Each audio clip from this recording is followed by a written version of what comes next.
Dragă liniște, tu prieten uitat, ce mai faci? Unde ești? Mai-ți minte cui m-ai lăsat?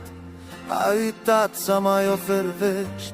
Eu sunt bine în haosul meu, tu pe unde cu tren, că tot aștept mereu să vii iar cu greu.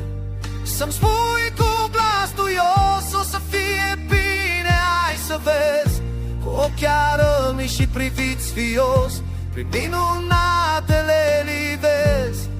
M-ai lăsat din nou singur în alumii potop, și tot trebuie să mă asigur că se curea haosul în grob. Toate dragul tău, tu liniște, prieten drag, tu ce faci bine din tot ce rău, tu ce ocrotești orice suflet privat.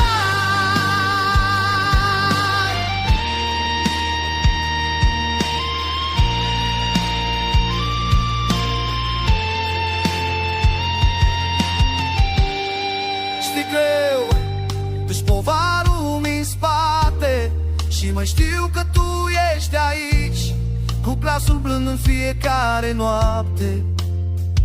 Așa cum cerul e plin de licurici.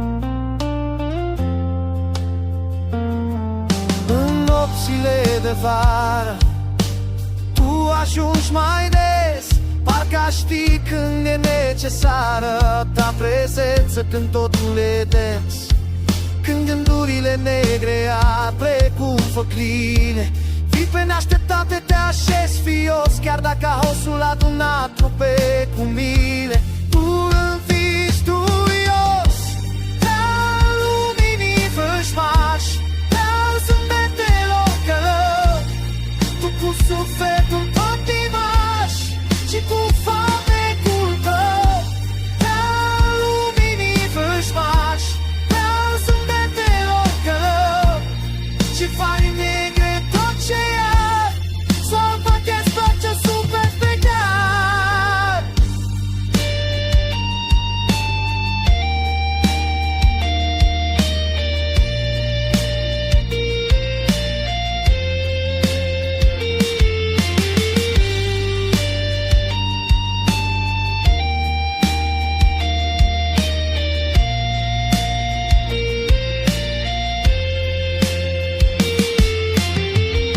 Exact ca un prieten de mult uitat, dar care este acolo mereu, deși e de mult plecat, ești al păcii său.